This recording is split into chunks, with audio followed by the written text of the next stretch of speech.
마태복음 16장 3절 말씀 함께 읽겠습니다. 시작. 아침에 하늘이 붉고 흐리면 오늘은 날이 붓겠다 하나니 너희가 날씨는 분별할 줄 알면서 시대의 표적은 분별할 수 없느냐. 아멘. 자, 오늘 말씀에 보면 하늘이 붉고 흐리면 내일은 날이 굳겠다 한답니다. 그래서 사람들이 옛날엔 천기라 그랬죠. 하늘의 기상입니다. 날씨 정도는 분별할 줄 압니다. 근데 시대의 표적은 분별할 수 없느냐 했습니다. 하나님이, 예수님이 궁금해서 물어본 게 아니고 할 수 있다는 얘기죠. 능히 할 수 있다는 겁니다. 근데 왜 이렇게 말씀하셨죠? 안 한다는 겁니다. 두 가지 다 할 수 있는 분별이고 둘 다 우리에게 어렵지 않게 가능한 분별입니다. 그리고 필요한 거예요. 둘 다 필요해요. 차이가 있다면 날씨 분별은 하루를 살기 위한 것이지만 시대의 표적은 말입니다. 시대를 살기 위한 것입니다. 날씨 분별은 개인의 삶을 위하여 행하는 수가 많지만 시대의 분별은 동시대를 사는 모든 사람, 이 시대를 깨워서 범위로 말하면 나라와 민족을 깨우기 위해서 예레미야가 깨웠죠. 그렇죠? 이사야가 외쳤어요. 엘리야가 외쳤고 그래서 필요한 겁니다. 엘리야 시대 하늘에서 내려온 불은 정말 그 시대를 위한 불이었어요. 표적이었어요. 이 천기 이거는요 날씨에 대한 표적으로 끝나지 않고 동시에 시대의 표적이 될 때도 있어요. 하늘에서 우박 떨어지고 어둠이 막 덮여 그러면 시대의 표적이 될 수도 있어요. 그렇지만 우리가 흐린 날이 3일 반복된다 해서 시대의 표적이 3일 커지는 건 아니죠. 시대의 표적은 그 의미를 가지고 독립적으로 주어진 것들이 많습니다. 그런데요, 이 시대의 표적은 누적이 되면 말입니다. 오늘 우리에게 주는 그 표적의 힘이 아주 강력해서 지금이 그때문에 알 수 있는 거죠. 예를 들면 이스라엘이 망하기 직전에 하나님 주신 시대 표적들이 많아요. 근데요, 작년에도 비가 오고 올해도 비가 왔다고 해가지고 이 비가 시대의 표적 역할을 하는 경우는 별로 없습니다.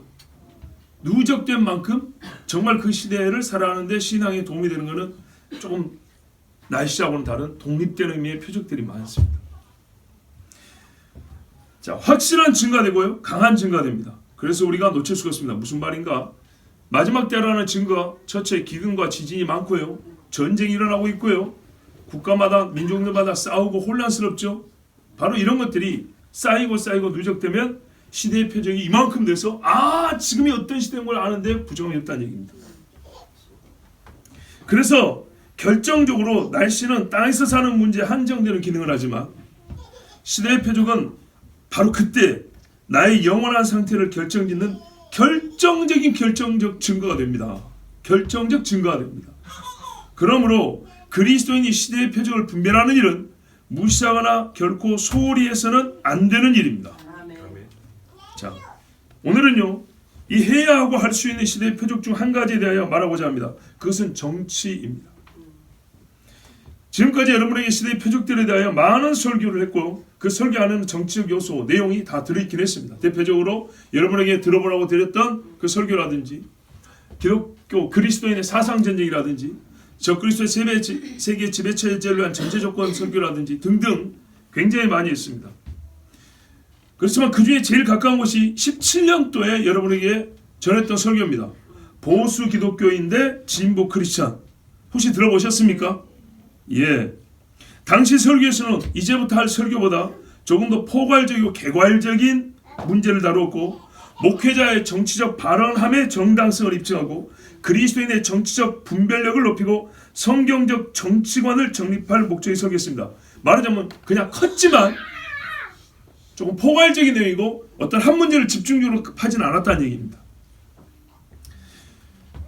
예를 들면 이런 질문에 대한 답을 얻는 평시의 설교였습니다. 그때 설교주 나오죠. 이제 평온한 때니까 미리 한번 들어보자 하고 있었습니다. 예를 들면 목사는 정책 발언을 하면 안 되는가? 돼요, 안 돼요? 오, 할렐루야. 개인의 구원, 개인의 범위, 사적인 문제만 다루어야 되는가? 그건 아니죠. 우리 신앙이 기반하고 있는 삶의 배경에 대해서도, 특별히 그 배경 중 오늘 정치적인 문제에 대해서도 충분히 우리는 성경이 가르치고 있고 할 수 있다고 그랬습니다. 그래서 예를 든 게 벌써 선지자들이 누구를 찾아왔냐는 얘기죠. 모세가 누구 앞에 갔냐는 그 말입니다.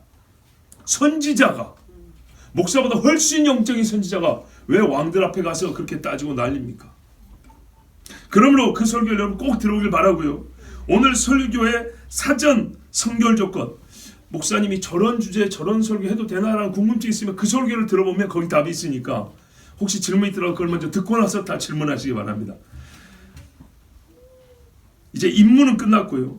사전 준비도 어느 정도 마쳤기 때문에 오늘 우리가 사는 이 땅, 우리나라의 현재 심각하고 위험한 정치 상황에 대하여 말씀을 드리려고 합니다. 대한민국 국민으로서 저는 살고 있습니다. 신앙인이고 목회자이지만 대한민국 국민으로서 어느든지 간에 여러분 포로로 끌려도 그 나라를 안녕을 위해서 기도하라 그랬어요. 제가 오늘 분량이 너무 많아서 말이 좀 빠르니까 이해하십시오. 두 번, 세 번 할 수는 없는 것이고 그래서 제가 목회자지만 이 땅을 살기 때문에 만약 여러분 러시아 목회자라면 우크라이나 목회자라면 할 말이 있겠죠. 중국 목회자라면 또 할 말이 있는 거예요. 그런 것처럼 또 제가 신앙과 양심에 따라서 뭐 성도가 혹시 불화감이 있을까, 위화감이 조성될 수도 있을까, 그런 위험이 좀 있더라도 이야기를 안 할 수가 없다 이 말입니다. 우리가 어떤 설교는 위화감 조성될 일이 전혀 없냐, 그런 것도 아니잖아요. 항상 어떤 부담감을 가지고 약간의 위험 요소를 감수하는 것처럼 오늘도 조금 그게 좀 높을 수 있지만은 저는 어디까지 여러분 신앙인이고 목회자로서 사명에 따라서 전한다는 것을 기억해 주시기 바랍니다. 정치에 집중했다 할더라도 설교이기 때문에 여러분 정치가가 하는 것처럼 그렇게까지는 안 합니다. 예. 그렇지만 여러분 사실을 가지고 성숙하고 사려 깊게 여러분 들어줄 수 있는 것을 제가 2017년도도 봤기 때문에 들어주실 줄 알고 있는 문제를 가지고 실제적으로 여러분에게 사람에게 미혹되지 마라 라는 이 말씀과 함께 해서 여러분의 증거를 시대의 표적을 간파해야 된다, 알아야 한다라는 이 대주제 아래 우리나라의 정치 상황을 가지고 여러분의 말씀 전하겠습니다. 마태복음 24장 4절 11절 12절을 보면 예수께서 대답하여 가르치되 너희가 사람의 미혹을 받지 않도록 주의하라. 거짓 선지자가 많이 일어나 많은 사람을 미혹하게 하겠으며 불법이 성함으로 많은 사람의 사랑이 식어지리라 그랬어요. 거짓 선지자, 미혹, 불법, 사랑이 식어진다. 동시에 일어난 일입니다. 계시록 13장에도 보면 11절 이하에 또 다른 짐승이 나오는데 이게 누구냐? 적그리스도를 숭배하게 만드는 거짓 선지자로 있습니다. 시한강에서 본문이 있지 않지만 여러분 한번 체크했다가 읽어보십시오. 요한복음 8장 44절에 예수님이 하신 말씀이 너희 아비 마귀에게서 났으니 마귀는 어떻게 하냐? 진리가 그 속에 없고 항상 들을 때마다 거짓말을 말하니 저가 거짓말쟁이요 거짓의 아비라고 그랬습니다. 이게 무슨 말입니까? 마지막 때 특징 중에 하나는 뭐냐면 여러분 여러 가지 재난이 우선이 아니고 사람이 문제라는 겁니다. 어떤 사람? 거짓말쟁이가 많이 난다는 겁니다. 마귀에 직접 영감을 받은 것처럼 대단한 거짓말쟁이들이 나타나고요. 표적과 기적을 행하는 그런 식의 거짓말쟁이들도 나타난다 그랬습니다. 근데 왜 그러냐? 아비가 마귀이기 때문에. 뭐 오래된 것이죠? 강하겠죠? 두 번째, 이런 사람들은 거짓말을 어떻게 쓰냐? 고린도서 11장 13절 이하에 저런 사람들은 거짓 사도의 괴로 였군이 자기를 그리스도의 사도로 가하지 자들이니라. 이것이 이상한 일이 아니라 사단도 자기를 광명의 천사로 가하지 않으니 그러므로 사단의 일꾼들도 자기를 의의 일꾼으로 가하지 않은 것이 또한 큰 일이 아니라, 즉 우리가 속이고 자기를 가하지 않은 일에 대해서 설마 그러겠어? 설마 그 사람에서 이런 생각은 하지 마셔야 합니다. 저는 그래서 사람을 안 믿습니다. 제가 오늘 여러분에게 누구를 지지하는 것 같고 어쩌고 하는 것 같지만 안 믿습니다. 예컨대 미국의 트럼프가 말입니다. 기독교인들을 도와주고 우호적이지만 나는 그를 결국에는 궁극적으로 안 믿습니다. 기독교인 우호적인 정치인으로 알고 있지 그가 완전히 크리스찬이고 뭐랄까요 끝까지 그가 정치적인 생명을 걸고도 교회를 지킬 사람이다 그렇게 믿지는 않습니다. 그러나 지금 누구를 지지하냐면 나는 트럼프를 지지한다 할 겁니다. 데살로니가 후서 2장 9절에 악한 자의 임함은 사단의 역사를 따라 모든 능력과 표적과 거짓 기적과, 여기도 보니까 보통 사람이 보기 어려운 대단한 일인데 거짓이라고 그랬습니다. 그런데 사람들이 이거를 쉽게 발견을 못한다는 겁니다. 그래서 전에 한번 설교했는데요. 요한계시록 2장 14절에 보면 네가 어디 사는 것을 내가 아노니 거기는 사단의 위가 있는 데라 사단에 거하는 곳이다 그랬어요. 근데 2장 9절에 어떤 말이냐면 자칭 유대인을 하는 자들 회방도 안 오니 실상 유대인이 아니요 사단의 회라. 사단의 회인데 모른다는 거예요. 요한계시록 2장 24절에 이 교훈을 받지 않냐고 소위 사단의 깊은 것을 알지 못하는 너희에게 말한다. 사단이 우리 동네 살고 여기 있는데 모른다는 거예요. 사도행전 20장 18절에 그 눈을 크게 뜨게 하여 어둠에서 빛으로 사단의 권세에서 하나님께 돌아가고, 물론 개인적인 구원의 문제이기도 하지만 여러분, 사단이 덮고 있는 어둠에서 밝은 눈을 가지고 그 어둠을 헤쳐볼 수 있는 능력, 이게 사단의 회가 있는 거구나, 자칭 유대인, 자칭 의지만 아니고 거짓말쟁이고 악인이구나, 이걸 깨닫는 건 너무너무 중요하죠. 우리가 개인적인 관계도 그렇지 않습니까? 결혼하고 생각하는데 이게 사기꾼이었어. 그럼 어떻게 해요? 바로 헤어져야겠죠. 근데 여러분, 이게 1대1의 관계도 그렇지만요, 좀 크다면요, 만약에 우리 지금 여기 딸들이 있는데 그 학교 선생님이 강간범위를 하면요, 여기서 딸 맡길 부모 손 들어보세요. 없죠. 그럼 꼭 그 사람한테 가서 지 딸만 겨, 그런 의미가 아니잖아요. 지 딸만 겨서 그런 게 아니라고요. 그 선생 자격이 없다는 거죠. 여러분, 지금 우리가 들은 이 경고와 연에서 공통적으로 발견하는 시대의 징조와 표적 중에 가장 주의를 기울여야 할 것은 뭐냐면 사람입니다. 사람 이야기입니다. 거짓말하는 사람, 크게 오래 화인 맞은 양심으로 거짓말하는 사람, 이 거짓말쟁이가 이끄는 집단, 그리고 그 거짓말을 믿고 추종하는 마지막 세대에 대하여 우리는 조심해야 합니다. 그러므로 저는 신자가 사단의 깊은 것을 간파해 알기를 바라고, 눈을 떠서 사단의 권세에서 벗어나기를 바라는 것이 목회자로서 맞는 거 아니겠습니까?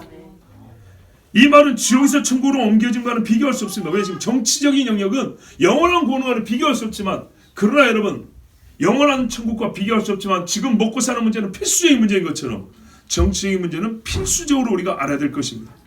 그 지난 2017년 설교에서 뭐라고 했어요? 정치, 경제, 군사, 교육, 여러 사회 분야 중에 하나인 것 같지만 실질적으로 다른 분야를 지배하는 게 정치라고 그랬어요.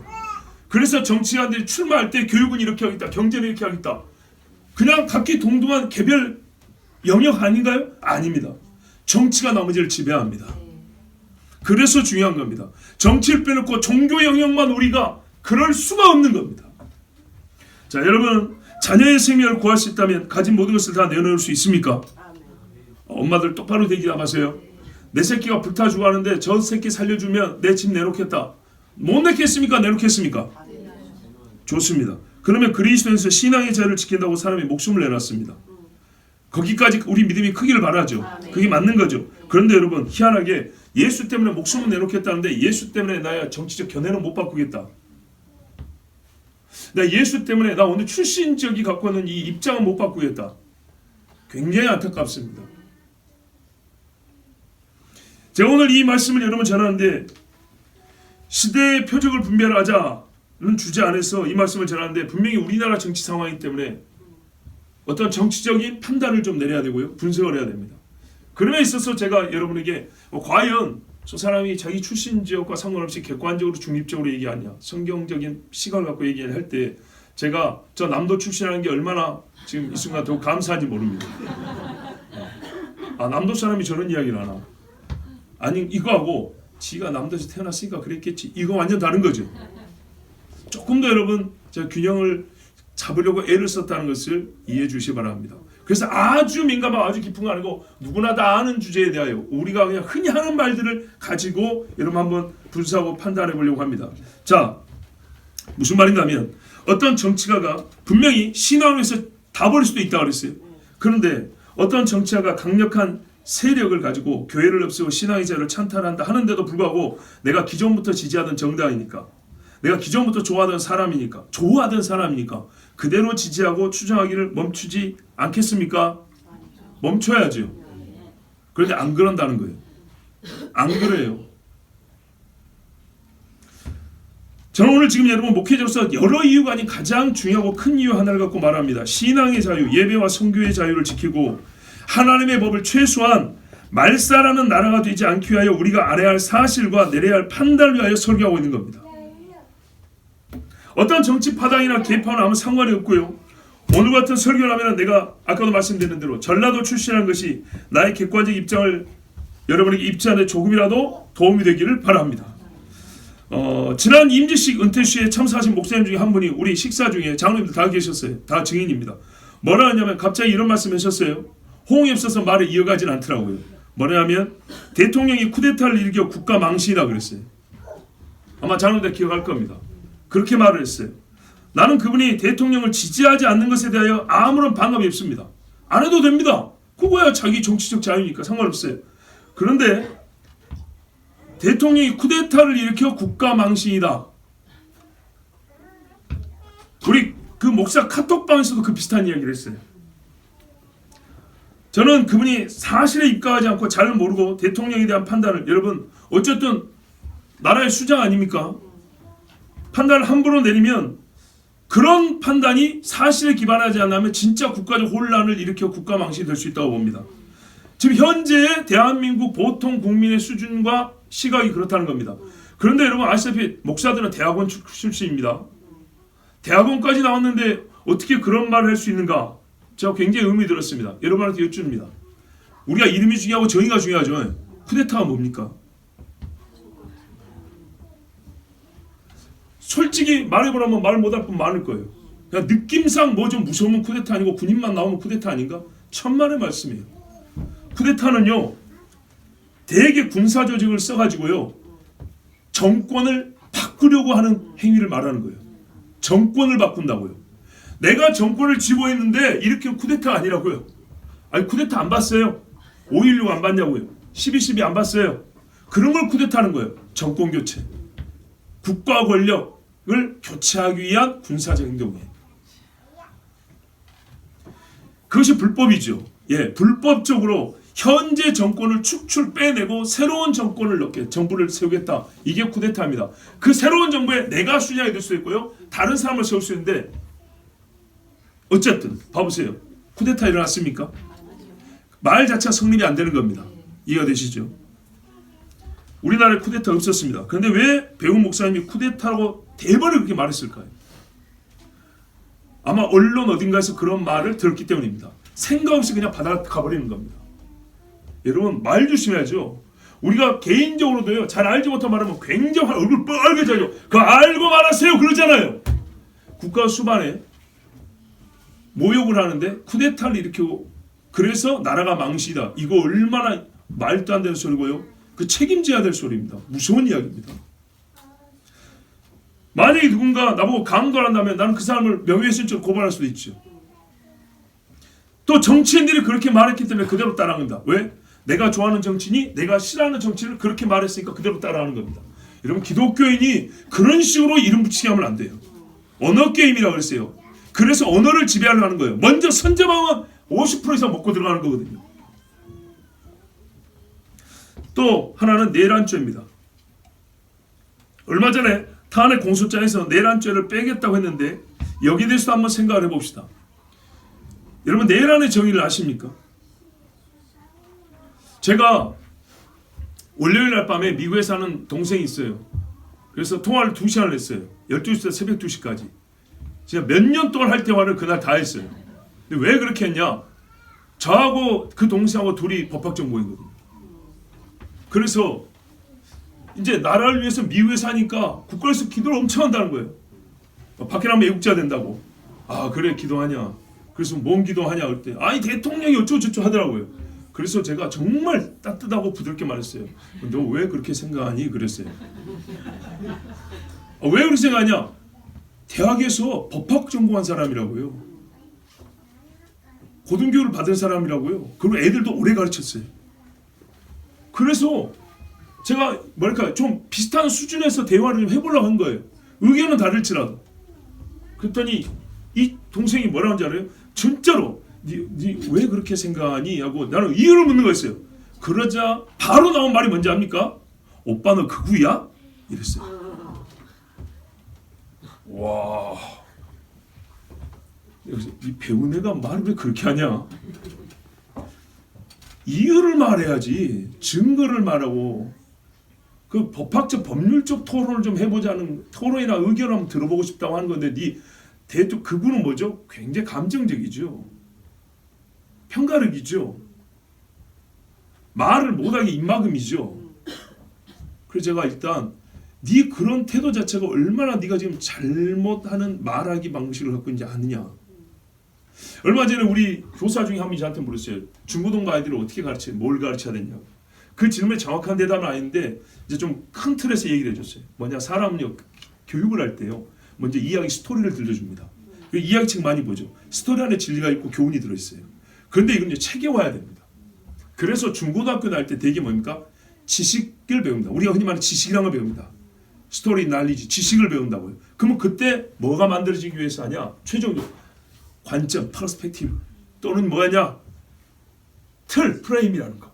요거 만들려고 하는 거예요. 그래서 말해요. 청소년기에 공부를 해가면서 가치관을 정립하는 거야 이렇게 말하잖아요. 그래서 어린 시절에 야 20년 동안에 뭘 배웠다가 어른 됐을 때 틀에 딱 잡힌 사고를 가지면 이주의자 저주의자가 되는 겁니다.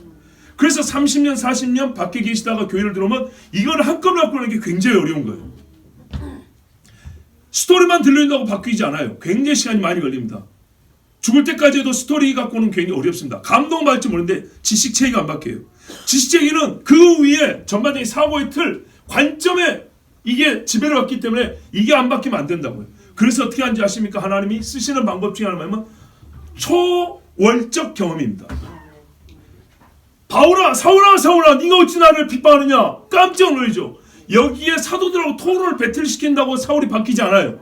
근데 네가 어찌하여 나를 핍박하느냐? 누구십니까 주여? 나는 네가 핍박하는 예수라. 여기에 뭐예요? 그 프레임부터 싹 깨져버립니다. 아멘. 그래서 내가 이전에 알았던 지식이 똥이 되고요. 새 지식이 오죠. 아멘. 옛날 스토리가 새롭게 이해가 되죠. 아멘. 그런 거거든요. 그러니까 우리가 지금 교육할 때 어린애들은 스토리, 중고등부는 지식, 그죠? 청년층은 뭐예요? 관점을 갖춰줘야 되지만 사실 이 전부터 관점을 형성해 준비가 되는 것입니다. 그런데 우리게 무슨 말이냐? 우리 국민들도 말이죠. 오랫동안 어떤 한쪽의 스토리를 듣게 되면 말이죠. 어떤 이야기를 듣게 되면 말이죠. 어떤 관점을 갖게 돼 있어요. 여러분 옛날에 소련 KGB가 20년 동안 공작금의 대부분을 어디다 썼냐? 미국 대학에 투자했다고 그랬어요. 왜요? 20년 가르치면 그 다음에 소련 좋아하는 사람들이 나오게 돼 있어요. 걔들이 사회에 들어가고 걔들이 정치화가 되면요. 놀라운 일이 벌어지겠죠. 여러분 로마 카톨릭이 어디를 점령한지 아십니까?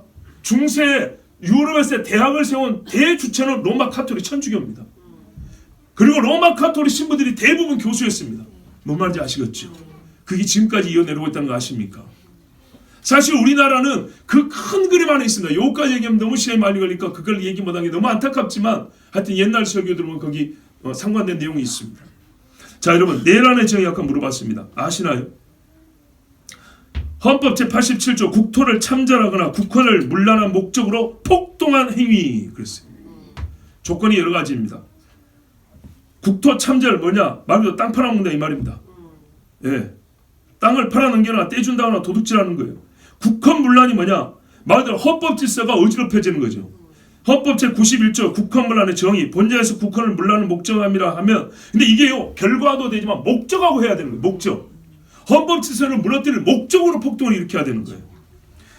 각 1호 헌법 또는 법률을 정한 절차에 의하지 않고 헌법 또는 법률의 기능을 소멸시키는 것. 헌법 법률 기능 소멸됐습니까? 2호 헌법에 의하여 설치된 국가기관을 강압에 의하여 전복 또는 그 기능 행사를 불가능한 것. 없애거나 행사를 불가능하게 했습니까? 지금 대통령이 뒤에서 몰려가지고 경찰 들어갔다 쩔쩔매는 거 보십니까? 예?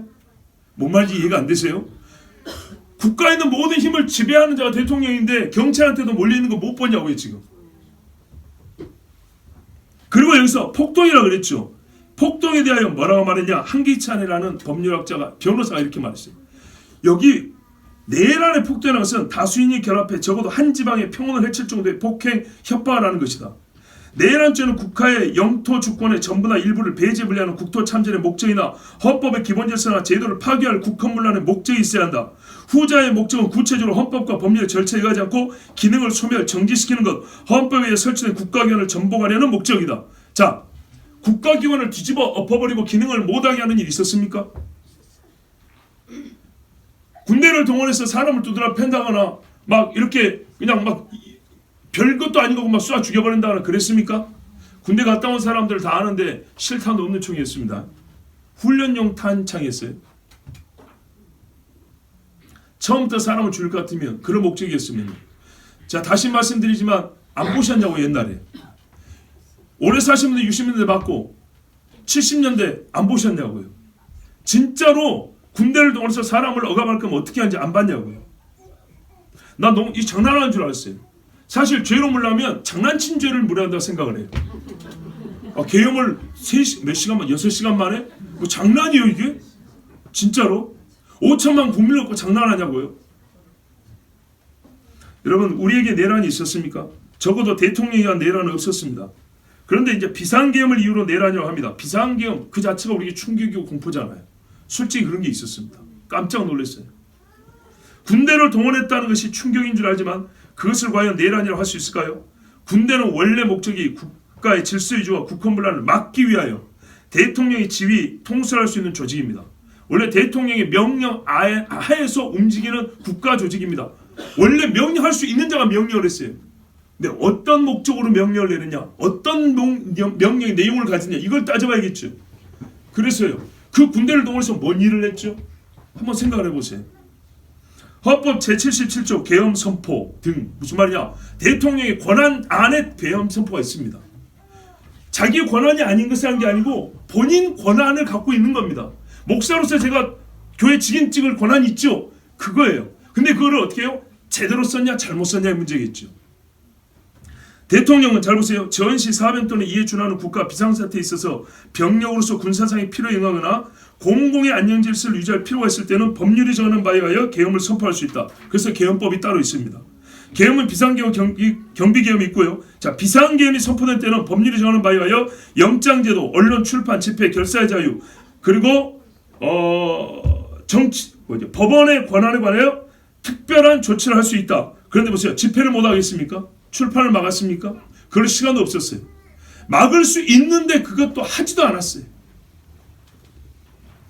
계엄을 선포한 때는 대통령 지시에서 국회에 통과해야 된다. 다 알고 있었죠. 국회가 제재의원 과반수의 찬성으로 계엄의 해제를 요구한 때는 대통령이 이를 해제해야 한다. 했죠. 법대로 했죠. 이거를 해제 요구를 못하게 하려고 국회를 막는 거예요. 국회의원들 체포하는 거예요. 왜? 수가 없어야 계엄 해제 요구를 못하겠죠.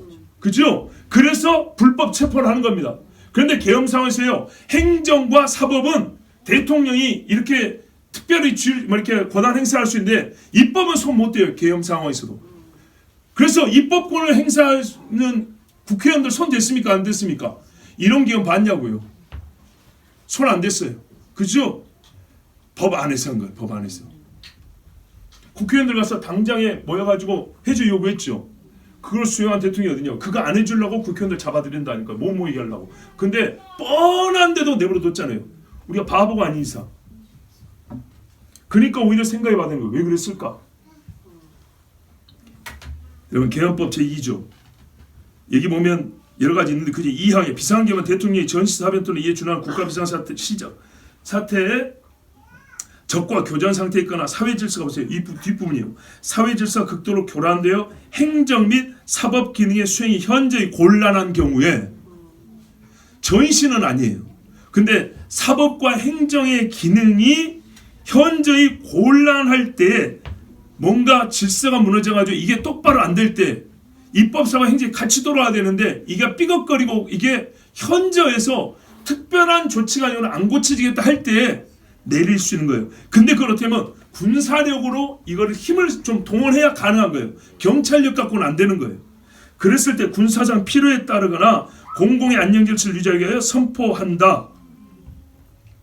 비상계엄은 3항 대통령이 전시사변 또는 이에 준하는 국가 비상사태 사회 시 사회질서가 교란되어 일반 행정기관만으로는 치안을 확보할 수 없는 경우에 공공의 안녕질서를 유지하기 위하여 선포한다. 등등이 하고요. 또 여기 보면 국방부 장관, 행정안전부 장관은 이런 어려움이 있을 때 대통령의 계엄 선포를 건의할 수 있다. 이게 권리예요. 권리. 국무위원들이 여러 명 있어도 이 두 사람이 건의할 수가 있어요. 원래 법적으로.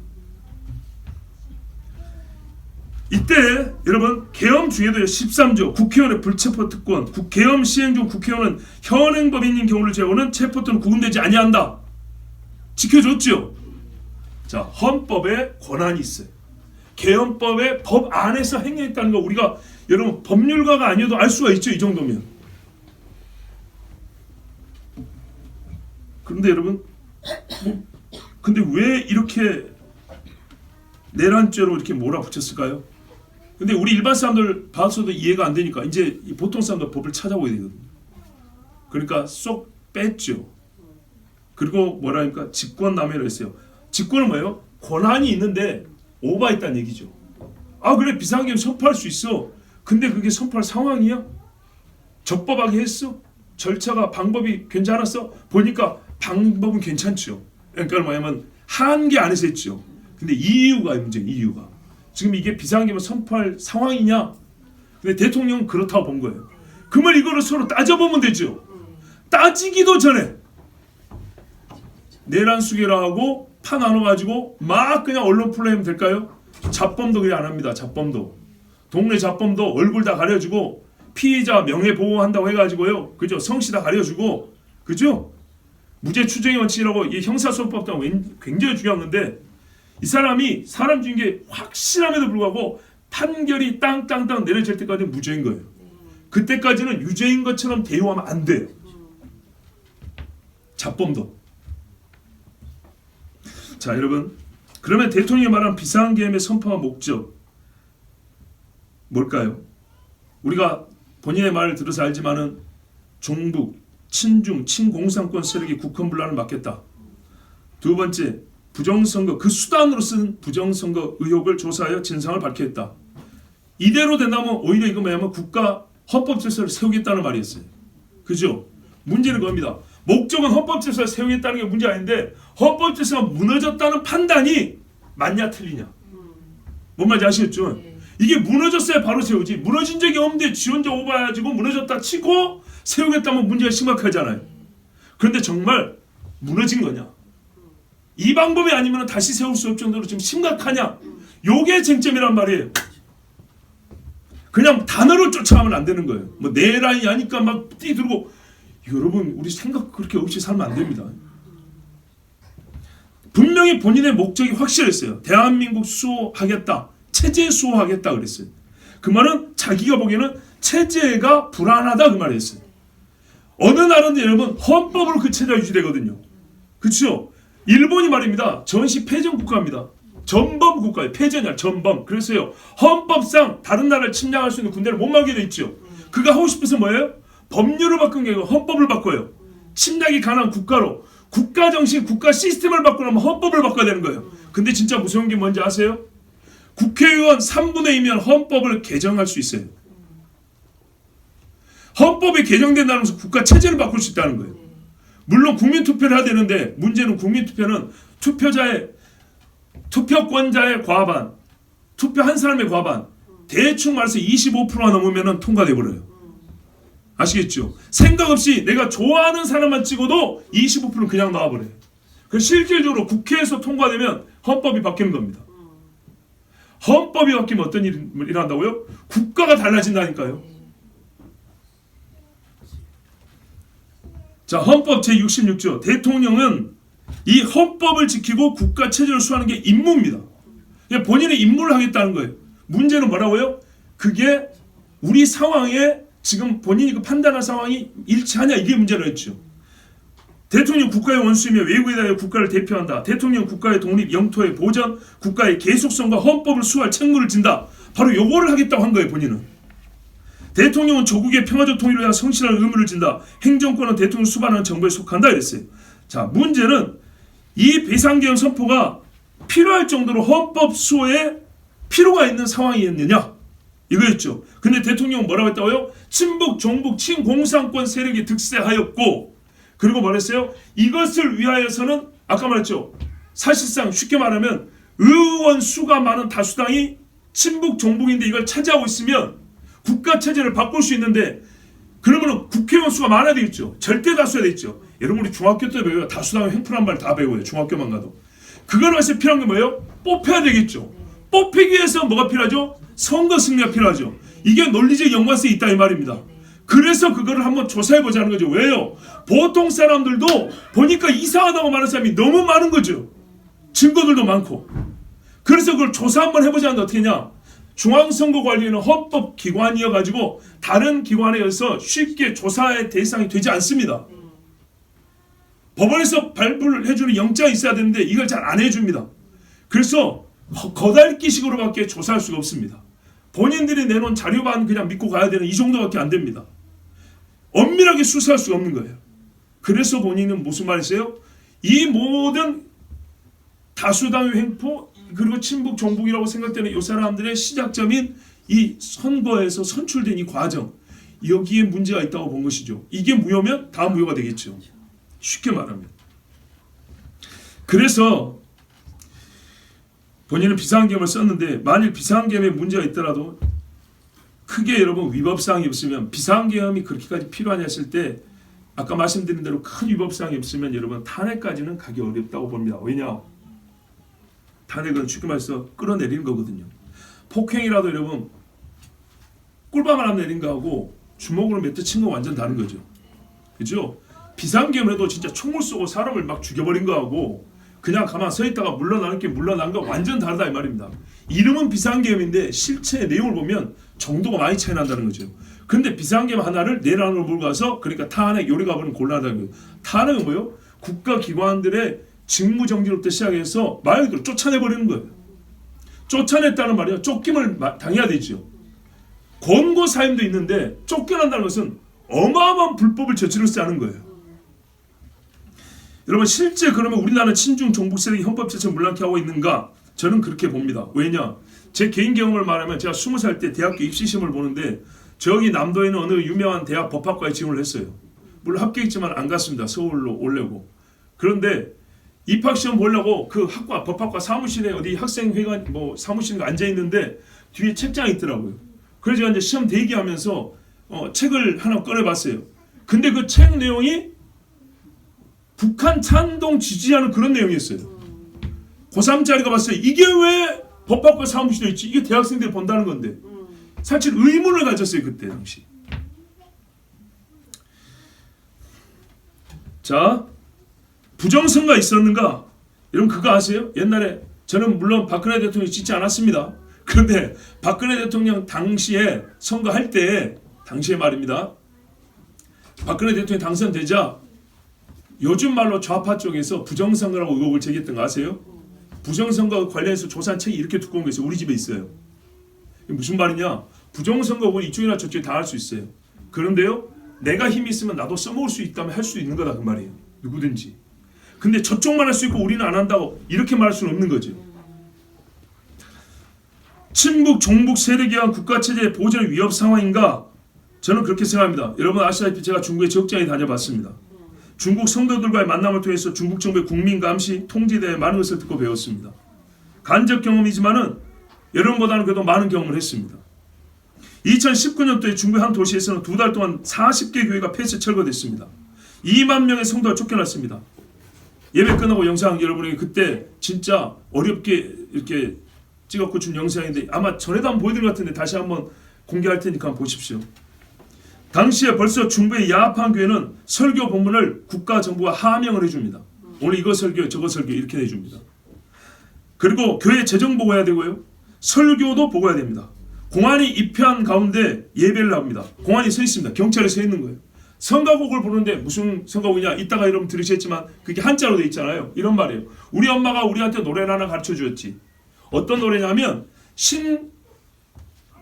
신공산당 없이는 신중국이 없다. 이게 우리 엄마가 가르쳐준 노래야. 나도 이것을 우리 아이들에게 가르칠 것이고 산천하에 울려 퍼지게 할 것이야. 이게 세세대로 내려가서 변하지 않도록 할 게 있다.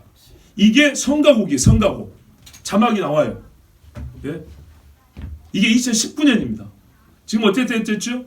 지하교회. 제가 어떤 데는요 아파트에서 몰래 예배하고 공부하는 데도 가서 일주일 가르쳤어요. 어떤 데는요 과수원 수만 평 되는 과수원 안에 숨어서 예배하는 아이들을 일주일 동안 가르쳐 왔어요. 근데 거기도 다 박을때서 다 없어졌어요. 그리고 지금 어쩐다고요? 지하교회도 시진핑을 찬양을 하고 예배를 시작해야 된다고요. 그거 안 하면 모르지 않을까요? 안 해도 모르지 않을까요? 그러게요. 다 안다는 얘기입니다. 놀랍게도. 왜 교회가 공산당 없으면 신중국도 없을까요? 예? 왜 교회가 그런 노래를 불러야 되죠? 이 일이 우리와 무슨 상관인가? 여러분 우리는 적그리스도의 세계지배 체제의 전제 조건에 대하여 여러 번 설교를 했는데 그 중에 인간의 어떤 정치 체제도 하나님의 성경과 맞지 않다고 했어요. 성경은 신왕정 체제를 말합니다. 다른 거는 다 그냥 사람이 만든 조금 더 낫고 조금 더 나은 도찐 개찐이에요. 그런데 지금까지 인간이 취해온 정치 체제들을 봤을 때 적그리스도가 사용하기 좋은 정치 체제인데 그 중에 두 가지를 보면 공산주의와 전체주의라고 했어요. 역사적으로 확인해 봐요. 소련, 중국, 북한 한번 봐보세요. 국가를 세우면서 교회를 얼마나 없앴다고요? 북한마다로 반복될 때 제가 기억으로는 교회가 4천 몇 개인 게 뭐 몇천 개 있었어요. 그 3년 만에 다 없애버렸죠. 스탈린이 사람을 한 1000만 명 죽이고 나라 세웠어요. 그중에 예수 믿는 사람 얼마나 죽었는지 아십니까? 여러분 진짜 예수쟁이인 여러분과 내가 죽는다고요. 제가 우리 식구들을 카톡에 올렸어요. 정말 이 나라 바뀌면 어떻게 되냐? 한인관 목사 먼저 죽습니다. 아버지, 아들이 먼저 죽습니다. 참 그런데도 생각을 바꾸기 어렵습니다. 예수가 중요한데 여러분 정치 파당과 정치인이 그 중요합니까? 우리 개별적인 신앙할 때는 예수가 중요하지, 예수가 중요하지 막 해요. 그런데 희한하게요, 정치는 얼마나 센지 이거 못 바꾼다고요. 어떤 영화의 대사인데 옛날에 6.25 때 말입니다. 중국 공산당 장군이 이런 말을 했어요. 뭐라고 말하냐? 영화 대사입니다. 근데 아마 실제 기반한 거죠. 물보다 진한 게 피다. 피보다 진한 게 뭔지 아냐? 사상이다 그랬어요. 그러니까 오호감 시제가 있는 거죠. 부모가 자식의 물로를 찔러 쪼개는 겁니다. 사상 어떻게 한다고요? 어릴 때 스토리부터 가르친다고요. 옛날에 스탈린이 어떻게 했다 그랬죠? 눈 감아봐, 하나님께 빌어봐, 떡 준가? 아무것도 안 나와요. 유치원에서 스탈린 아버지 빵 주세요 해봐 했는데 짜잔 그때 빵을 나눈다 했죠. 이 빵도 했어요. 스탈린 아버지. 중국에 북한에서는요 김일성 아바이. 똑같죠. 어릴 때부터 이러면 사람 어떻게 해요? 세뇌가 돼요. 여러분 세계적으로 기독교 신앙에 대한 목조임이 가시화 전방위적으로 이루어지고 있다고 했습니다. 본인들은 정치인이 경제인이 군사이지만 성경의 인으로 세계 통합과 적그리스도의 지배체제 준비로서 이런 일들이 일하고 있음을 우리는 보아야 합니다. 즉 정치 체제로서의 준비는 공산화 전체주의화입니다. 물론 자유민주주의와 자본주의 체제 역시 마이가 조물하고 필요하고 있음을 절대 부정하지 않습니다. 돈 갖고 장난질 하잖아요. 돈 부여하기 위해서 막 여러 음란과 퇴락에 빠지게 하잖아요. 그런데요, 정치 시스템 자체가 신앙을 직접적으로 강력하게 폭력적으로 위해를 주는 정치 체제는 공산주의. 전체주의는 뭐냐면요, 당위 결정을 우리가 한다. 옛날에 북한이 군사에게 행진할 때 있잖아요. 딱 카프레 할 때 이게 펼쳐놓는데 당위 결정을 우리가 한다. 이거예요. 한 사람이 말하면 전체는 무조건 따라야 되고 한 명도 예의가 있으면 안 된다. 이게 전체주의예요. 이런 시스템을 갖고 하기가 공산주의가 좋은 거예요. 제가 하나 이상한 걸 발견했어요. 그건 뭐냐면 우리 부모님을 비롯해서 부모 세대가 어릴 때 학교에서도 그리 배웠지만 공산주의 욕을 엄청 많이 했어요. 저 먼 새끼 저 새끼 하면서 욕을 많이 하더라고요. 근데 요즘에 그런 사람 없더라고요. 굉장히 조심스러워 하더라고요. 근데 또 보세요. 문민정부. 예, 전두환 이후에 문민정부, 노태우도 군사지. 그런데 어쨌든 거기는 직선제잖아요. 그래요. 김영삼 정부부터 합시다. 김영삼, 그 다음에 누구예요? 김대중, 그리고 누구냐? 노무현, 이명박 등등 왔죠. 근데 소위 민주당 계열이라고 하면 김영삼. 현재 민주당은 경상도 김영삼계라고 김대중이 거의 합한 거잖아요. 보통 그렇게 되죠. 어쨌든 간에 문민정부, 김영삼, 김대중 때만 하더라도 같은 문민정부인데 군사정부가 아닌데도 북한 요구하는데 지장 없었어요. 편하게 얘기했어요. 교회에서도 어떻게 하면 예수 안 믿는 공산주의면 어쩌라. 지금 북한을 봐. 저렇게 굶어 죽어. 아주 단순하지만 아니 난 이래 설교했다고요. 지금 이런 이야기 못합니다. 같은 문민정부인데 노무현 때까지만 해도 그런 대로 괜찮았어요. 근데 문재인 때부터 이상하게 말을 못해요. 우리 그 현상 경험하고 있지 않습니까? 이재명은 대통령도 아닌데 그 당이 다수당이 되고 우리는 더 말을 못해요. 헌법적으로 분명히 저기하고 우리는요 적국입니다. 분명히 평화 통일을 하고 우리가 신앙과 성경으로 통일되기를 바란다고 하지만은 일단 입장은 분명히 해야 된다고요. 그런데 말을 못해요. 같은 문민정부인데 김영삼, 김대중 때 했던 말을 문재인 때 이후로는 말을 못한다고. 왜 그랬죠? 뭘 들었기 때문일까요? 그때 내가 20대였고 그때 40대가 되고 그때 40대고 지금 60대가 되는데 왜 말을 못하게 됐을까요? 제가 좋게 바뀌었습니까? 선하게 바뀌었습니까? 전혀 아닌데 우리가 20년 정도 뭘 듣고 살았는지 한번 생각을 해봐야 돼요. 중국에 대해서도 마찬가지입니다. 옛날에는 중공이라 소리도 잘했어요. 우리 어릴 때 어른들이 그랬어요. 지금은 중공이란 말도 안 해요. 근데 여러분 왜 중공이라고 하는지 아세요? 중국 공산당의 줄임말입니다. 야, 이제 시간 관계상 제가 조금 줄여야 되겠는데, 근데 왜, 그러니까요, 이런 일방적인 어떤 편향된 방송이나 교육을 계속 받게 되면 우리 언어가 바뀌고요, 어떤 언어는 사용이 어려워지게 되는 겁니다. 자, 여기서 하나 영상 안 보니까 나오세요. 나와. 그래서 우리 독재라는 말 한번 생각해 봅시다. 독재. 독재가 뭔지 아세요? 이렇게 물으면 또 알지만 대답하기 없죠. 홀로 마름질하다. 혼자 다 한다는 얘기입니다. 권력을 차지해서 독단적으로 모든 것을 행사한다는 얘기입니다. 천상천하 유아 독존입니다. 근데 우리가 정말 오해하는 생각이 있어요. 고정관념이 있어요. 독재는 대통령이나 왕들만 한다. 즉 행정부 수반만 한다라는 굉장히 잘못된 착각입니다. 말 그 안에 행정부 수반이 들어있지 않아요. 독재. 누구라도 권력을 장해서 혼자 행사하면 독재라고 부르는 거예요. 그래서 어떤 말이 가능하냐? 행정부 독재가 아니라 입법 독재, 사법 독재라는 말도 가능한 거예요. 그냥 욕하려고 만든 게 아니라 그게 가능한 거예요. 여러분, 나치를 봐보세요. 나치가 뭐죠? 국가사회주의 독일 노동자 당 이름입니다. 근데 왜 우리가 독일을 그 2차 대전을 일으키고 그때 이 세계대전을 일으킨 독일을 생각할 때 독일이란 말보다는 나치라는 말을 쓸까요? 아주 간단한 말이에요. 일당 독재로 국가가 지배당했기 때문입니다. 일당 독재. 중국 공산당, 중국에는 공산당 하나밖에 없다는 거 아십니까? 북한에는 조선 노동당 하나밖에 없습니다. 당이 있어요. 입법부가 있어요. 하나밖에 없어요. 뭐 어떻게 될까요? 말 그대로 독재입니다. 행정부와 입법부가 하나입니다. 그럴 때 사법부를 별도로 놔둬도 사법부가 제대로 된 판단을 내릴 수 있을까요? 불가능합니다. 주여. 여러분, 절대 다수의 국회의원을 확보한 당이요, 대통령이 자기 당에서 안 나왔다 할지라도 절대 다수의 당이 의회를 장악하면 의회 독재, 입법 독재가 되어 버립니다. 나치를 봤잖아요. 물론 의회 민주주의 국가에서 내가 책임지는 거기서 총리가 나오기도 합니다. 그럼 좋은 사람이 나오면 좋은데 그렇지 않을 때는 의회 독재를 막을 방법이 없습니다. 여러분, 국회는 입법기관이며 법을 세웁니다. 동시에 다른 국가기관을 견제합니다. 3분의 1이잖아요. 그러면 어떻게 하냐? 다른 국가기관의 장이나 사람을 거기, 그러니까는 국가기관이기도 하고 개인이기도 하는데 어떻게 하면 임명, 선출, 탄핵, 자격상실, 제명 등의 권한 행사할 수 있습니다. 그래서 무슨 장 우리가 동의 안 해. 무슨 장 내려와. 이거 하죠. 이거 국회가 다 하는 거예요. 법만 만들어도 대단한데 다른 입법과 사법부에도 힘을 미치는 거예요. 입법부가. 행정부와 사법부에도. 왜? 너 내려와. 그리고 어떻게 해요? 예산 결의를 국회에서 합니다. 돈을 안 줘버립니다.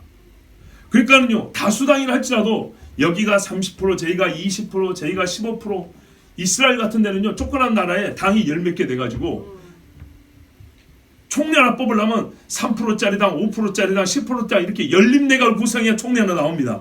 그리고 다수당을 만들어가지고. 근데 우리는요, 한 당이 3분의 2 가까이 돼버리거나 그 계열이 3분의 2가 돼버립니다. 아까 말씀드렸죠? 일반 법률은 과반 아니면 됩니다.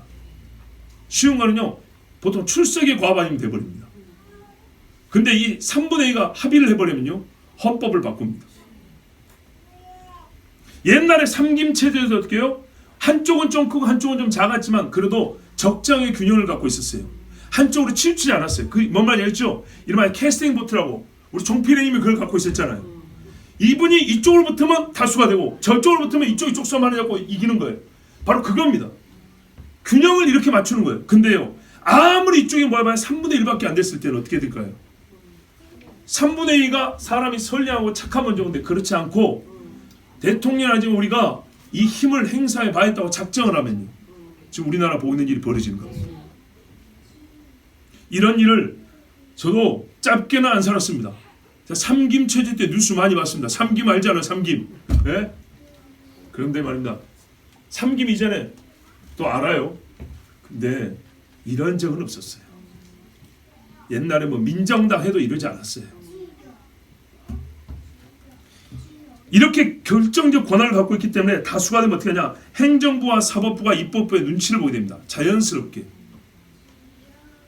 그리고 아합하는 현상도 나타납니다.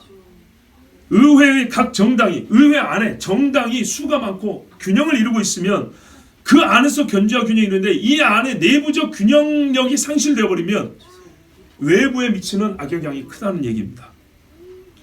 다른 국가기관을 자유와 권한을 제한하거나 압력을 넣게 되고요. 그렇지 않아도 압력을 받게 될 수밖에 없는 겁니다. 그래서 다시 말하지만 우리가 중학교 때 배우는 민주주의를 배울 때 그 안에 다수당의 횡포라는 말이 농담이 아니고 실제입니다. 실제. 그러니 북한에는 조선노동당 하나밖에 없고 중국 역시 중국 공산당 일당 체제라고 했을 때 그 나라는 완전한 공산주의 통일체로서 모든 것이 전체주의 시스템을 갖고 행정권이 행사될 수 있다는 것. 여러분 이해가 되시죠? 다수당이 거대 권력을 얻고자 한다면 계획하는 어떤 방법이 가장 효과적이 필요할까요? 어쨌든 자유민주주의 질서에서는 선거를 해야 됩니다. 즉 표를 도둑질해야 됩니다. 저는 지금 수사가 끝나지 않기 때문에 했다는 말을 하는 게 아닙니다.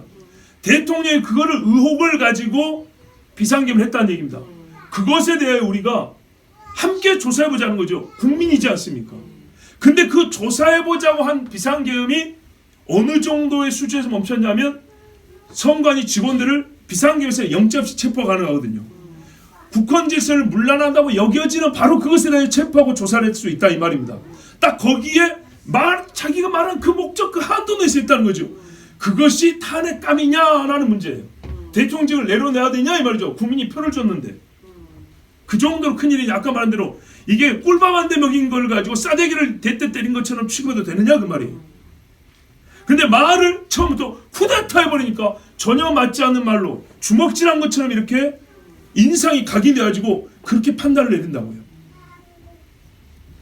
목적과 방법의 조화가 환상되지 않습니까? 다수당을 차지하면 표를 얻으면 물리적 가능성만 높이면 됩니다. 표를 얻는 방법만 현실화시키면 됩니다. 어떤 분이 이렇게 말하더라고요. 수개표 시대도 아니고 전자개표, 전자투표하는 시대에 그거 바꿀 수 있겠냐고, 그거 도둑질할 수 있겠냐고. 그래서 제가요, 우리 목사들 사이에서 나온 이야기예요. 여러분, 영화 그거 안 봤어요? 그 뭐냐 그거 기생충. 그 외에 당등 보세요. 위조문서 얼마나 잘 만듭니까? 수로 손을 하면요 필체도 남아요. 지음티도 남아요. 근데 컴퓨터에서 지웠고 새로 써버리면요 누가 쓴지도 모르고요 깔끔하게 프린트되어 나오죠. 위조문서 사람이 손한 것보다 컴퓨터 쓰는 게 훨씬 더 깨끗하게 나옵니다. 저번에 점수 합산 제대로 한 거죠. 잘 보세요. 농담입니다. 농담이지만 만약에 우리 집사님이 저기서 내가 좋아하는 누구 점수 좀 더 주자 했을 때 우리 알 수 있었을까요? 모릅니다. 근데 우리 보는 데서 깠으면요. 야 주판 좀 두드려봐. 시간은 많이 갔겠지만 어떻게 됐을까요? 왜 유럽에서 여러분 이게 개표한 다음에 수개표를 또 하는지 아세요? 법적으로 또 하게 돼 있는 데도 있어요. 그 선진국이라는 데서 보세요. 사람이 수개표하면서 오류를 할 수도 있어요. 그래서 표가 오차날 수 있거든요. 그거보다 밀실에서 이걸로 두드려버리면 훨씬 더 많이 바꿀 수 있어요. 이게 실제입니다. 하기로 마음 먹는다면 조사가 안 끝났기 때문에 했다는 게 아니고 그것을 의심할 만한 증거와 뭡니까는 그 표들이 단서가 있기 때문에 이거야말로 민주주의의 근간을 흔들기 때문에 왜? 그것 때문에 국회의원이 몇 명 뽑히냐 어떤 정치적인 성향과 입장을 가진 자가 뽑히냐 완전히 달라지잖아요. 나는 저 사람을 대표하기를 원하는데 원하지 않는 자가 대표가 된다 이 말입니다. 그래서 헌법까지 바꿔버리면요 나라가 진짜 뒤집어지는 겁니다. 이것이야말로 이렇게요 국가 안에서 난이 일어난 거죠. 그래서 내란이라고 하는 겁니다. 그리고 내란과 같은 위험한 사안이 박히는 걸 외환이라고 합니다. 그래서 내란죄와 외환죄는 동등하고 동급의 죄입니다. 내란을 누가 일으키냐? 역시 행정부만 일으킨 게 아니고 입법부도 일으킬 수 있고 사법부도 일으킬 수 있는 거고 군부도 일으킬 수 있는 거고 경제인도 일으킬 수 있는 겁니다. 그러니까 우리가 어떤 법은 특정 계층이나 부류만 적용 대상인 것처럼 생각하는 이것도 문제라고요. 왜 내란죄, 쿠데타 이런 거는 왜 행정부수만 대통령과 상관있다고 생각하죠? 그 자체가 굉장히 좁은 시각입니다. 누구라도 할 수 있어요. 자, 두 번의 국회의원 선거에서 여론조사 역시 완전히 믿을 것은 아닙니다. 여론조사도 완전히 믿을 건 아니에요. 그렇지만 조사와 개표와 수가 너무 차이가 크다 할 때 의심스러운 것이죠. 불과 며칠 사이에 어떤 기적이 일어났길래 사람 수가 이렇게 여기서 이렇게 시속 게임같이 넘어갈 수 있냐 이런 말이죠. 개표 방송이나 투표용지, 투표자 수 등에서 불일치와 비정상적이고 불법성을 의심을 하는 증거들이 많이 나왔습니다. 이 일을 계속 두고 볼 것이냐 한 번쯤은 조사를 해볼 것이냐. 그래서 우리가 진상조사도 해보고 법률을 바꿔서라도 뭔가 우리가 조사할 수 있는 법적 근거를 가지고 해보자 이것이죠. 여러분, 이 법률이 얼마나 무서운 거냐. 보통 사람들이는요, 구청이나 동사무소 가가지고 뭘 신청을 하고 요청을 할 때 예전과 다르잖아요. 왜 달라졌어요? 물어보죠. 나한테 좀 이익이 안 되면 그럼 모르죠. 그러면 직원이 왔어요. 아, 법이 바뀌어가지고요 이런다고요. 법이 바뀔 때 개입을 해야 되는데 바뀐 다음에는요 아무것도 아니죠. 어떻게 할 수 없어요. 그러면요 기분 나빠서 에이씨 뭐 그런 법이 다 있어. 하지만 따라야 돼요 안 따라야 돼요? 따라야죠. 법이 그리 무서운 겁니다. 항상 말이죠. 법이 있기 전에는 토론이 가능하지만 법이 제정되면 한 놈은 죄인이고 한 놈은 의인이 된다니까요. 그러니까 설마 하면 안 되는 겁니다. 우리 일반 보통 사람들 입법 과정에 참여하지 못하고 만들어진 법이 다스려질 뿐입니다. 지금도 여러분 하루에 법률이나 법령이 몇 개씩 올라가는지 아세요? 국회 입법 시스템 가면은 공지를 하게 돼 있어. 한번 가보세요. 어마어마하게 올라갑니다. 국회의원들은 그게 자기 치적이거든요. 그렇기 때문에 우리가 이 나라의 법이 점점 어디로 가고 있는지를 보면 누구를 좋게 하는지를 보면 알 수 있습니다. 간첩수사 똑바로 못합니다. 중국인 우대하는 법이 얼마나 많습니까? 실제로 이거는 모함이 아니라 있는 법이잖아요. 만들어진 법이에요. 반성경제 입법 보고 있지 않습니까? 우리가 동성애만 얘기하는데 우리 부모님도 이런 이야기하면 동성애 반대는 이해가 되지만 근데 여러분 동성애는요 이 거대한 시스템 그 우리나라는 세계 지도를 펼쳐놓고 보세요. 마귀가 정사와 권세 하늘의 지배자라고 했어요. 전 세계를 쪼물락하는데 그 전세를 움직여서 이 나라에 작동하는 일이 있고 저 나라에 역사하는 일이 있어요. 또 그때 써먹는 것들이 달라요. 지금 우리나라는 어떻게 쓰고 있는가? 예? 어떻게 걔가 움직여가려고 하는지 이걸 봐야 된다 이 말입니다. 동성애는 그 움직여가는 큰 그림 안에 첨타 뾰족한 창부대 같은 거 창으로 먼저 찌르고 시작하잖아요. 그래서 상처를 내고 구멍을 내고 그게 동성애 차별금지법이고 그 뒤에 따라올 것들이 어마어마한 것들이 있어요. 예산도 마찬가지입니다. 여러분 동일 항목이 급격하게 삭제 감축된 일에 대해 어떻게 설명할까요? 우리 교회 안에서 한번 생각해 보자고요. 예배부 예산을 빵으로 만들었다면요. 각 교육부 예산들 전부 다 빵으로 만들면 어떻게 해야 되죠? 물어볼 수는 있는 거죠. 왜 그러냐고. 근데 아이들은 그대로 있고 교사도 그대로 있고 교육도 그대로 할 것인데 예컨대 이런 겁니다. 합당한 이유가 있어야 되는 거예요. 그리고 여러 국가기관에서 이게 무슨 말이냐면요. 우리 개인이잖아요. 헌법기관은 국회의원이나 대통령이나 국무위원 이런 사람들은요 개인이면서 하나의 기관이에요. 그렇게 돼 있어요. 그러니까 개인을 없애버리면 그 일자리 좌석 하나 빈 게 아니고 그 기관이 없어진 거와 비슷하게 되는 거예요. 그걸 알아야 됩니다. 그러니까 탄핵이라는 것은 극단적 조치인 거예요. 우리 가정에서 교회에서 보세요. 여러분 제가 어느 정도 잘못하면 저를 여러분 파면시켰어요. 면직시켰어요. 나가라고. 오늘 이 설교 동안 나가라 하실 거예요? 그거 몇 사람이 안 좋아하던데요. 좀 떠나 주셔야겠습니다. 아니죠. 그런 건 아닌 거죠. 쫓아내낼 정도의 범죄가 있는 거예요. 근데 그게 바로 탄핵이란 건데 교회로 말하면 목사 당신은 자기 없으니까 나와 이런 거예요. 싹 다 넣고 그냥 나가 바로 이런 건데 그걸 몇 사람을 했죠. 과연 헌법기관을 그렇게까지 할 20년의 국무위원들보다 요즘 국무위원들은 자질이 그렇게 많이 떨어졌나요? 여러분 여기에 국가가 어지럽다는 느낌을 안 받습니까? 탄핵이란 말은요 사전적으로 어떤 잘못의 실상을 논하여 책망한다는 말인데 실질적으로 법률적으로는 일반 사법 절차나 징계 절차에 따라 소처나 징계하기 곤란한 고위공무원의 직무상 중대한 비위를 범한 경우에 이를 의회가 소처에 처벌하거나 파면한 행위이다 절차라고 했어요. 직위가 높아가지고 일반 고소고발했고 좀 어렵다 이 말이죠. 그래서 국회가 나가라고 하는 이제 그런 절차라는 거예요. 국회가 소추해서 재판을 거는 거예요. 자, 근데 이게 뭐냐? 왜 그렇게 하냐 했을 때 헌법기관을 있잖아요. 그래서 헌법을 보호하기 위한 목적이라 이렇게 돼 있어요. 탄핵심판제도는 고위직 공직자에 의한 헌법 침해로부터 헌법을 보호하기 위한 헌법재판제도이다 그랬어요. 그럼 대통령하고 여러 무슨 장관, 무슨 위원장 이런 사람들 있죠. 이 사람들이 헌법을 침해했기 때문에 물러나야 되는 게 탄핵이라는 거예요. 헌법을 침해했나요? 한번 잘 보세요. 헌법 어디를요? 몇 조를요? 어떻게 해요? 아십니까? 우리 일반 사람들 모르죠. 근데 왜 다 그 내가 좋아하는 정당이고 내가 좋아하는 사람이면 그런 탄핵 소추가 다 그냥 괜찮다고 저놈 새끼들이 그러니까 그런 거지 하고. 이거 법률적 문제입니다. 사람을 죄인 만드는 문제라고요.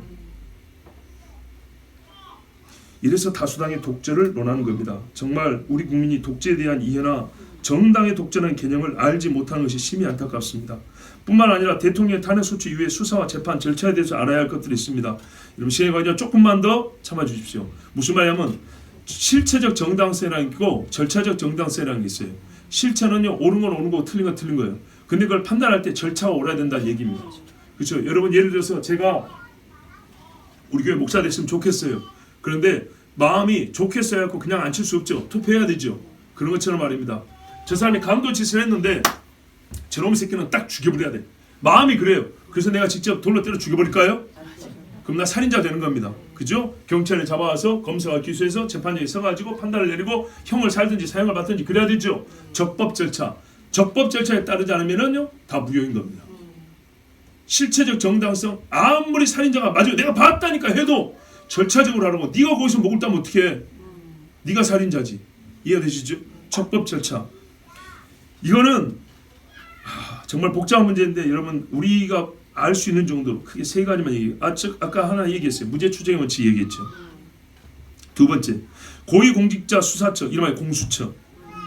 고위공직자를 수사해서 만든 건데 대통령이 이른바 내란죄, 내란 수괴, 내란 선동죄, 내란 동참 무슨 말 엄청 많았죠. 여러분 이건 잘 들을 필요가 있어요. 고위공직자 수사처는 고위공직자에 대한 수사를 하더라도 내란죄 항목은 수사 권한에 포함되지 않습니다. 직권남용죄를 주로 수사를 합니다. 그게 권한입니다. 법률적으로 주어진 권한입니다. 그래서 대통령의 이번 비상계엄을 직권남용죄에 입각하여 수사를 한다 했습니다. 근데 문제는 뭐냐면 대통령 탄핵 소추할 때 쉽게 말해서 기소장 소장에는 내란죄가 제일 큰 걸로 돼 있다고요. 그래서 내란을 저지르기 위한 수단으로 직권을 남용했다 이렇게 돼 있다고요. 그럼 이게 다른 문제죠. 별개의 죄가 아니고요. 내란죄 안에 직권남용죄가 들어있는 셈이 되는 거예요. 그러면 내란죄가 부정되면요. 직권남용죄도 사실 부정돼야 됩니다. 왜? 직권을 남용하는 수단으로 내란을 일으켰다는 거예요. 근데 내란이 없는데 그 수단이 있냐? 수단이 인정되냐? 그게 아니라는 거죠. 잘 봐보세요. 우리가 형사소송법상에 잘 보십시오. 우리가 쉽게 말해 이런 거예요.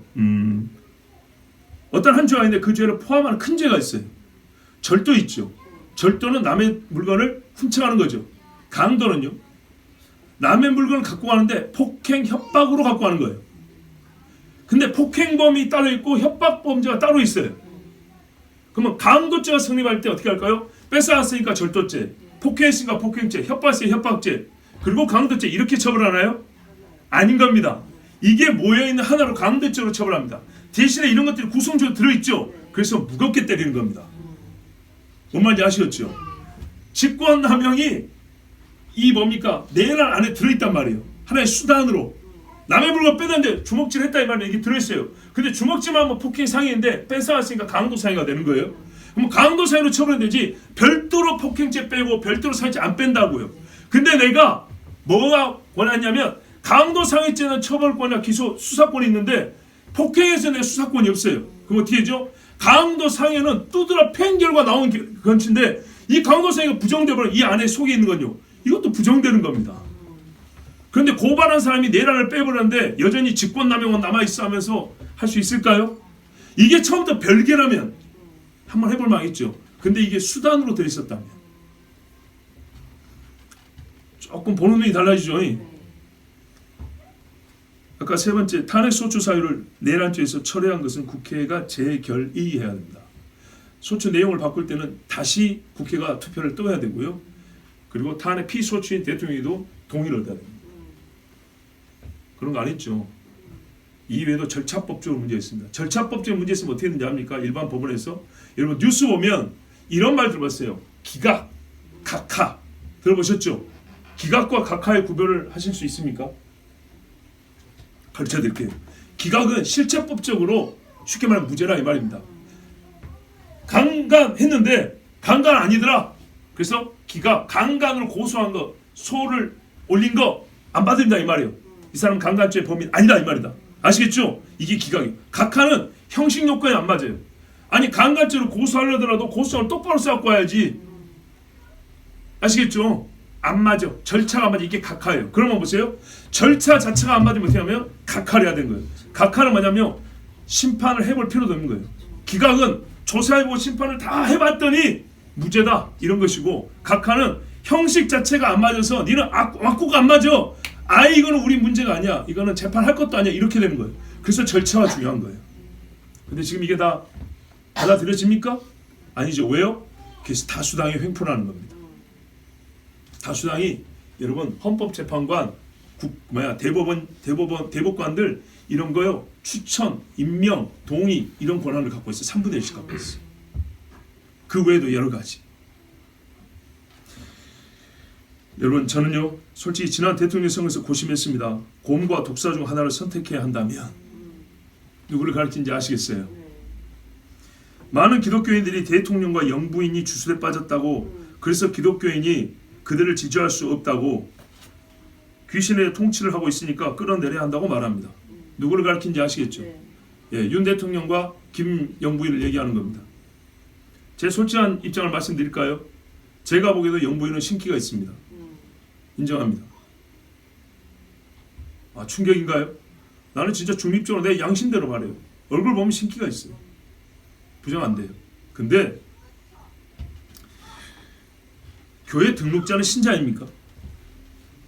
누구는 교회 등록 한번 했었다면서요. 불신자하고 배도자는 누가 더 나쁜가요? 여러분 둘 중에 하나를 뽑아내면, 고레스와 벨사살 둘 중에 하나를 뽑아내면 누굴 뽑을래요? 고레스와 벨사살은 누군지 아시죠? 고레스는 유대인 돌아서 성전 세우러 한 페르시아 왕이고, 벨사살은 그 망이 전에 바벨론 왕인데 성전에 그릇 갖다 수퍼 마신 놈이고, 그죠? 만약에 우리에게 다윗이 없어요. 다윗이 없는데 고레스하고 벨사살이 있어요. 근데 그 중에 하나 뽑아야 돼요. 둘 다 불신자예요. 누구 뽑아야 돼요? 그나마 고레스죠. 난 그렇게 설명을 했어요.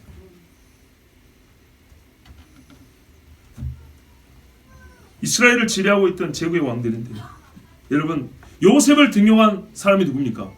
애굽의 총리가 되라 누가 있어요? 실명은 모르지만 바로죠. 애굽의 왕입니다. 히브리 남자애들은 전부 다 날강이 던져 죽여 누가 명했어요? 바로죠. 앞에 바로는 크리스찬입니까? 앞에 바로는 성경을 알았나요? 하나님 알았습니까? 아닙니다. 둘 다 불신자고 둘 다 코브라 섬겼습니다. 근데 앞에 바로는요 요셉을 등용할 줄은 아는 사람이고, 이스라엘을 데려다가 고센 땅에 머물러 살게 해준 불신자입니다. 불신자로 다 같은 불신자는 아니죠. 그렇죠? 근데 여기는요 저 새끼들 다 죽여버려. 그 불신자예요. 자, 그 두 바로, 우리에게 여기는 미안하지만 야곱이 없어요. 여기 모세는 없어요. 그럴 때 두 바로 중에 한 사람 뽑아야 돼요. 어떻게 해야 되죠? 앞에 바로 뽑아야죠. 뭔 말인지 아시겠죠? 그래서 제가 곰과 독사 중에 하나를 뽑아야 돼서 고민했다고 그랬어요. 다니엘을 우습게 여긴 자가 있었고요. 다니엘을 존귀히 여긴 다리오 왕이 있었어요. 밥을 안 먹고 풍악을 그치고 굴해가지고 다니엘아 너의 섬긴 하나님이 너를 구하시기에 능하셨느냐, 이런 다리오 왕도 있었어요. 전부 다 귀신 숭배자하는 거 똑같습니다. 우리는 기독교인이 아니라, 참 기독교면 더 좋겠지만 다윗을 세우면 좋겠지만 다윗은 없고요. 죄송합니다. 좀 우스운데 저를 대통령 세워주시든지 그러면 아침마다 예배할 건데 농담 아니고 진짜로. 자, 우리는 기독교인 대통령이 아니라 자유민주주의를 지키는 대통령이 필요합니다. 자유민주주의 안에서 우리 신앙은 최소한 스스로 지킬 수 있는 법적 보호를 받습니다. 법적 울타리 자체가 없어져 버리면 우리가 하고 싶어도 하기가 어렵습니다. 하나님을 잘 섬기는 자가 대통령이 되면 참으로 좋겠지만, 다윗 같은 사람이면 더할 나위 없이 좋지만 르호보암 정도만 돼도 성전에서 예배는 드립니다. 지나치게 걱정이 많고 극단적 상황을 가정하여 교회 중심으로 정책 판단을 한다고 생각하는 분이 혹시 있을지 모르지만, 여러분 신앙의 자유가 보장되지 않으면 다른 자유는 보장이 될 것 같습니까? 그렇지 않습니다. 북한에 신앙의 자유가 없고 나머지 자유는 보장이 잘 되던가요? 아닙니다. 제가 순 무슨 소리에 이사가 됐습니다. 그래서 이전보다 더 많은 이야기를 듣습니다. 얼마 전에도 이사회를 했습니다. 여러분에게 다 공개할 수는 없지만 정말 우리가 자유롭게 신앙생활 한다는 것이 얼마나 감사한 며 목숨을 걸고 지켜야 된다는 것을 아셔야 합니다. 작년 말 대통령의 비상계엄은 이례적이었습니다. 저는 여러분의 비상계엄에 대하여 공부한 적이 있지만 이번 같은 경우는 없었습니다. 여러분은 경험해 보셨습니까? 미리 알려주고 해제하라니까 해제하고 불법이라기보다는요, 제가 아까도 말했지만 책임을 하면 장난을 책임을 물어야 될 정도입니다. 그런데 어떤 비상계엄보다 강한 비난과 무거운 책임을 지라 요구하고 있는 세력들을 보면서 그에 동조한 국민들과 그리스도인들이 생각하지 않은, 조금만 더 생각해봤으면 좋았을 걸 보면서 우리가 어떤 시대를 살고 있는지 주위를 둘러보고 바른 정책 사고를 할 수 있도록 돕는 것도 목사의 할 일이라 생각해서 오늘 말씀을 전합니다. 아까 말했던 독일 국가사회당 나치 때 독일의 디트리트 본 회퍼 목사님은 히틀러 암살 작전에 가담해서 잡혀서 죽었습니다. 그분은 당시 천재적 신학자로 불려서 미국에서 신학교에서 스카 제의를 받았습니다. 그런데 나의 형제들은 저기 있다고 독일로 돌아갔습니다. 그래서 싸웠습니다. 그분의 말은 이랬습니다. 버스 운전기사 미쳐가지고 절벽으로 끌고 가면 버스기사 하나 죽이면 되는 거 아니야. 그렇게 말을 했습니다. 솔직히 개인적으로 그렇게 극단적 행위를 나는 동의하지 않습니다. 나는 암살하는 사람은 아닙니다. 아시겠죠? 근데 무슨 말이냐면 그런 신학자와 목사들도 있었다는 얘기입니다. 옛날에 칼빈 같은 경우는 스위스 제네바에서 시의회에서 일을 했습니다. 예수 믿는 사람이 교회 안에서 계획을 말한다면 우리가 사는 세상도 바꿔야 된다고 해가지고 굉장히 많은 계획을 하는데 옛날 종교학자들 애를 썼습니다. 그러므로 목회자와 신학자가 정치적 입장을 가진다거나 개혁하고 또한 가르치고 하는 것은 우리 신앙의 선배들 볼 때도 잘못은 아닙니다. 근데 제가 몇 년 전 설교에 거기 보수 기독교인 거기 나왔지만 그런 오류와 잘못된 관념을 가진 이유가 있어요. 그것은 이제 극복을 해야 합니다. 여러분, 교육은 이야기로 시작해서 프레임으로 끝난다고 했습니다. 끝에까지 가면 바꾸기가 매우 어렵습니다. 실제로 우리가 보고 있습니다. 지식을 줘도 바뀌지 않는 경우가 많습니다. 초월적 경험, 극단적 경험이 필요합니다. 근데 경험까지 가면 너무 늦거나 고통을 많이 겪어야 합니다. 고통이 수반 됩니다. 그러니까 지식 단계에서 바꿀 수 있다면 참 좋죠. 저는 오늘 지식 단계 수준에서 얘기를 한 겁니다. 그리고 성경이 말하는 전체적인 미혹, 사람의 거짓말에 포함된 우리나라에 현재 있는 어느 정도의 우리나라에 지금 있는 거짓말로 추정되고 의심되는 일들에 대하여, 그리고 일부는 거짓으로 오히려 국가를 더 어렵게 하는 일들에 대하여 여러분에게 지식 수준에서 조금 가르쳐 드렸습니다. 하나님께 기도하시고 더 많은 지혜를 구하십시오. 제가 틀린 것은 서로 나중에 논의할 수 있습니다. 그렇게 해서라도 서로 좀 바르게 알고 우리가 정말 주님과 함께 주님 나를 기다렸으면 좋겠습니다. 끝으로 조금 추상적이지만은 생각할 걸 하나 드립니다. 느부갓네살 왕이 본 신상의 마지막 부분은 철로 된 나라 로마 제국을 상징한다고 했습니다. 세상은 움켜쥐고 있지만은 실패했고 다시 은밀하게 이 일을 지나고 있는 로마가 있습니다. 정치적 로마의 후예도 있지만은 그 로마성을 가지고 있는 종교 세력이 있습니다. 그래서 이름도 그렇게 붙였나요? 로마 카톨릭이라고 했습니다. 이건 우연이라고 볼 게 아닙니다. 가짜 십자가 로마 카톨릭이 참 십자가 그리스도인들을 1억 명 이상 공식적으로 파악된 8천만 이상을 죽였다 했습니다. 왜 십자가끼리 죽였을까요? 바로 그겁니다. 거짓의 아비를 따리 처음부터 살인한 자유고 그랬습니다. 여러분, 십자가도 거짓말이 있다고 한다면 그 외에 거짓말이 없겠습니까? 잘 확인해 보십시오. 정말 확인하는 것은 우리의 부지런함에 속합니다.